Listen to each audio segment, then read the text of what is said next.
बालाघाट की एक ज्वलंत समस्या ये है कि बालाघाट से पलायन बहुत अधिक मात्रा में होता है। हम कई वर्षों से देख रहे हैं। कोविड काल में हमको ये भी पता चला कि बहुत बड़ी मात्रा में बालाघाट के युवा लोग जो है बाहर जाके कार्य करते हैं। तो कहीं ना कहीं इसके पीछे एक इसका कारण होगा, और कारण ये है कि अनएम्प्लॉयमेंट। यहाँ पर हमारे पास प्राकृतिक संसाधन से लेकर सारी चीज़ें उपलब्ध है, फिर भी हमारे युवाओं को यहाँ से पलायन होना पड़ता है। मैं ये चाहूँगा कि जो प्रत्याशी आए वो इस समस्या पर कार्य करें। बालाघाट में बहुत सी सारी समस्याएं हैं, लेकिन एक मेन समस्या है कि यहाँ का विकास अभी तक की नहीं हो पाया है। आज से 30 साल पहले तक जो बाहर गया होगा वो भी आएगा तो अभी देखेगा कि बालाघाट जैसा का वैसा है। जैसे नालियाँ, रोड, ब्रिज, अपने हनुमान चौराहा का समस्याएं अली नहीं है। अपने मैग्नीज निकलती है यहाँ से बालाघाट से, तो अपने मध्य प्रदेश में बहुत सा धनराशि जाती है, लेकिन रिटर्न अपने को कुछ नहीं मिलता है। वो पैसे केंद्र आते हैं, पैसे तो जाते कहाँ हैं? विकास के नाम पर आता है पैसे, जैसे 1 रुपये आता है, 20 पैसे का काम होता है, 80 पैसे जाता कहाँ पर है? कोई पूछने वाला नहीं है केंद्र में क्या कर रहे हैं क्या नहीं है। इसलिए मेरा ये कहना है कि जो भी प्रत्याशी है बालाघाट के विकास पर ध्यान दे। जैसे ब्रिज है, ओवर ब्रिज, कहीं पर ओवर ब्रिज नहीं है, 4-5 ओवर ब्रिज बनाने की जरूरत है। नालियाँ, प्रेम नगर जैसे एरिया में नालियाँ नहीं है, हनुमान चौक जैसे एरिया में नालियाँ नहीं है, रोडें पूरी जर्जर है। मेरे हिसाब से बालाघाट जिले के अंदर मैंने जो संगठन का स्थापना किया था उस समय से बालाघाट में जो हमारे बालाघाट के सभी विधानसभा क्षेत्र से लेकर के जिला स्तर तक का जो मूलभूत सुविधा है उसमें बहुत सारी कमियां हैं। चाहे स्वास्थ्य ले लो, चाहे शिक्षा ले लो, चाहे कृषि ले लो। बहुत से अच्छे हमारे यहाँ पे जो बेरोजगार लोग हैं, जो नवयुवक पढ़ लिख करके बाहर जाते हैं, बाहर जा कर के उसके बाद भी हमारे यहाँ खनिज संपदा में जैसे अभी मान लो मलाजखंड में तांबा कॉपर है, जहाँ पे प्रोसेसिंग का अगर मान लो प्लांट लगाया जाता तो हमारे यहाँ पे बहुत सारी बेरोजगारी दूर हो सकती है। माइनिंग का क्षेत्र ऐसा है कि जहाँ पे माइनिंग में अगर जो 2014 के बाद वाला अगर प्रोसेस अगर किया जाता तो बहुत सारी खदानें चालू हो जाती तो हमारी माँ बहन बेटियों को रोजगार मिलता, बाहर जाने की नौबत नहीं आती। ये बहुत सारी मूलभूत सुविधाएं हैं। जैसे हॉस्पिटल की बात कर लीजिए आप, हमारे यहाँ जो सामुदायिक स्वास्थ्य केंद्र है, जहाँ सामुदायिक स्वास्थ्य केंद्र में हमारे यहाँ पे वो नर्स नहीं है, स्टाफ नर्स नहीं है, डॉक्टर नहीं है, बहुत सारी कमियाँ हैं। इस कमी को दूर करने के लिए हमें अच्छे प्रत्याशी को लाने की ज़रूरत है जो सभी जनता की तरफ ध्यान आकर्षित करे और उन लोगों को ध्यान रखे। 12 सालों से बालाघाट में निवास कर रहा हूँ और बालाघाट को जहाँ तक मैं समझ पा रहा हूँ कि बालाघाट खनिज संपदा के लिए प्रचुर मात्रा में जाना जाता है। जैसे कि हमारे यहाँ एशिया की सबसे गहरी माइंस भरवेली है, फिर थोड़े दूर पे मलाजखंड माइंस है। अब यहाँ का जो कच्चा माल है वो मालगाड़ियों से दूसरे शहर को जाता है। अगर इसी कच्चे माल को बालाघाट में रहकर मैन्युफैक्चर किया जाए या उसका प्रोडक्शन किया जाए तो यहाँ के लोगों को कारखाने के रूप में जॉब्स क्रिएट होंगे और उनको लगभग हजारों की संख्या में जॉब मिलेगी। क्योंकि कारखाना एक ऐसी व्यवस्था है जॉब देने की जहाँ 8वीं पास से लेकर इंजीनियर इस व्यवस्था को सुचारू रूप से चलाता है।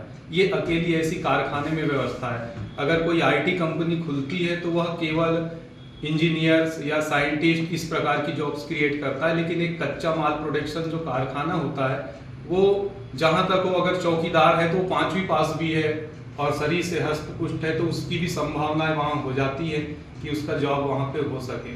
दूसरी चीज़ जो शिक्षा व्यवस्था की गई है उसमें जहाँ तक देखा जा रहा है कि शिक्षा व्यवस्था केवल डिग्री या फाइलों को भरने के लिए की गई है, ऐसी जहाँ तक व्यवस्था है।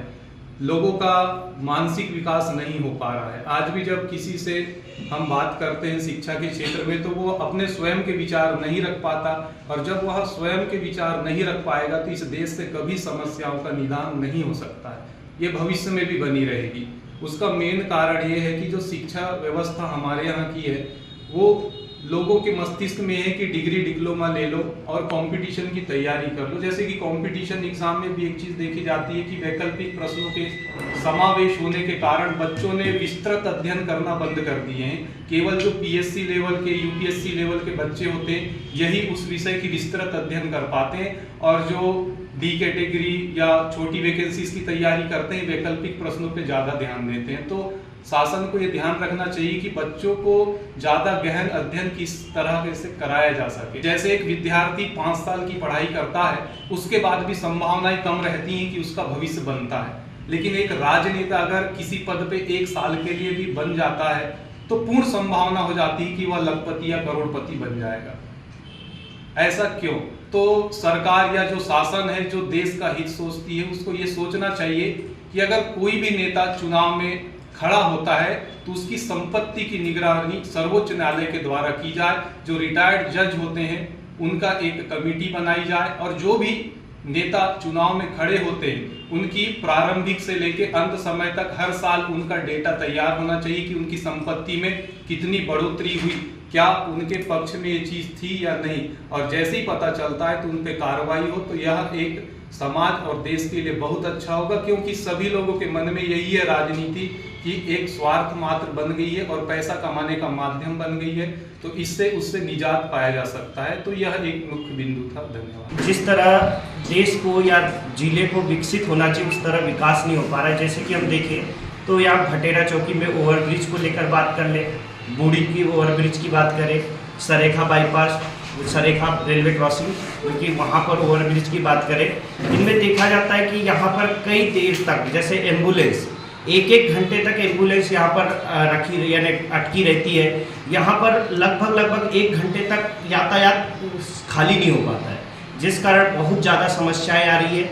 और इनको देखते हुए साथों साथ जैसे मास्टर प्लान की बात करें तो जैसे बाईपास रोड होना, बाईपास रिंग रोड जैसे व्यवस्था अगर हो जाए तो हमें बहुत अच्छा लगेगा और ऐसा प्रत्याशी आए जो कि हमें ऐसा लगे कि अपने पति, भाई, बहन से ऊपर उठकर सोचे और अपना निर्णय स्वयं ले सके। यहाँ पर प्राकृतिक संसाधनों से परिपूर्ण होने के बावजूद भी लोगों को रोजगार नहीं मिल पा रहा है। अब रोजगार नहीं मिल पाए जाने का कारण मुख्य है कि जो प्रत्याशी है जो चुनकर जाते हैं विधानसभा क्षेत्र के अंतर्गत, और जो मेन मंत्री होते हैं वो बालाघाट जिले पर ध्यान नहीं दे रहे हैं। बालाघाट जिले पर ध्यान नहीं दे रहे हैं, अर्थात बालाघाट के विकास में कहीं ना कहीं कमी है। बालाघाट जिले में स्वास्थ्य और शिक्षा, ये जो मूलभूत सुविधा होनी चाहिए, तो हम देखते हैं कि शिक्षा के क्षेत्र में भी बालाघाट काफ़ी पीछे है। हालांकि यहाँ पढ़ाई करने वाले जो बच्चे हैं वो तो पढ़ने में अच्छे हैं और पढ़ाई करने यहाँ पर शिक्षा की सुविधा नहीं होने के कारण बाहर कोचिंग करने जाते हैं, बाहर पढ़ने जाते हैं।